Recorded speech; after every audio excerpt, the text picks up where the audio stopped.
وہ وقت جب دو صحابہ کرام رضی اللہ تعالی عنہا کی قبور مبارک کو کھولا۔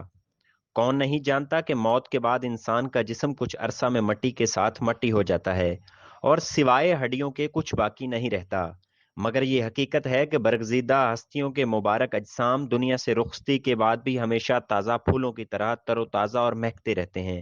اگرچہ بہت سے لوگ ان باتوں پر یقین نہیں رکھتے، لیکن 1932 میں قدرت نے اس کا کھلا ثبوت ہزاروں انسانوں کی آنکھوں کے سامنے عیاں کر دیا۔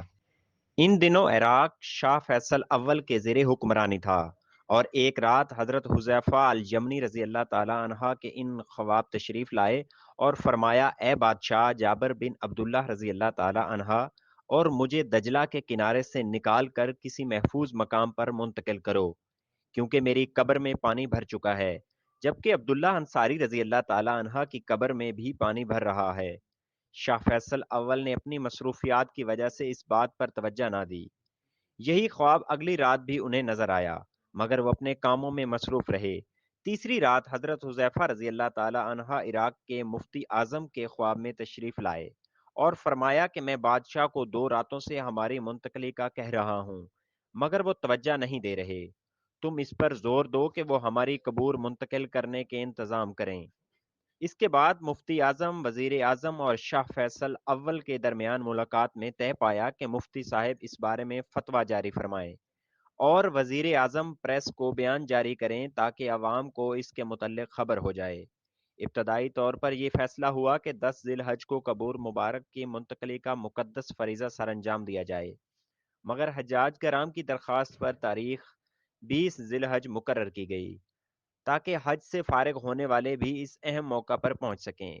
پھر وہ دن بھی آ پہنچا کہ بغداد شہر کی گلیاں لوگوں سے بھر گئیں، اور دور و نزدیک سے آنے والے منتظر تھے کہ کب یہ مبارک فریضہ سر انجام دیا جائے۔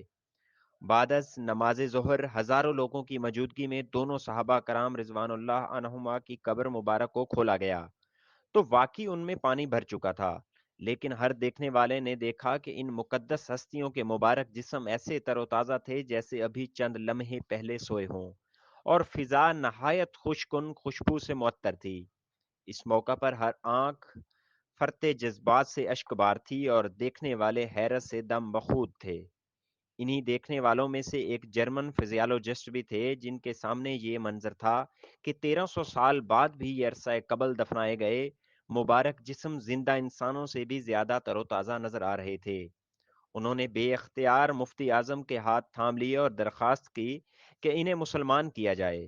اس موقع پر بے شمار عیسائی اور یہودی بھی مسلمان ہوئے، اور قبول اسلام کا یہ سلسلہ کئی سال تک شد و مد رہا۔ دجلہ کے کنارے سے دونوں صحابہ کرام رضوان اللہ عنہما کی قبور کو حضرت سلمان فارسی رضی اللہ تعالی عنہ کے مزار کے قریب منتقل کر دیا گیا، جو کہ اس وقت بغداد شہر سے 30 میل کے فاصلے پر واقع تھا۔ اگر آپ کو ہماری ویڈیوز اچھی لگی ہیں تو پلیز شیئر کریں اور ہمارا چینل سبسکرائب کر کے بیل آئیکن کو پریس کریں۔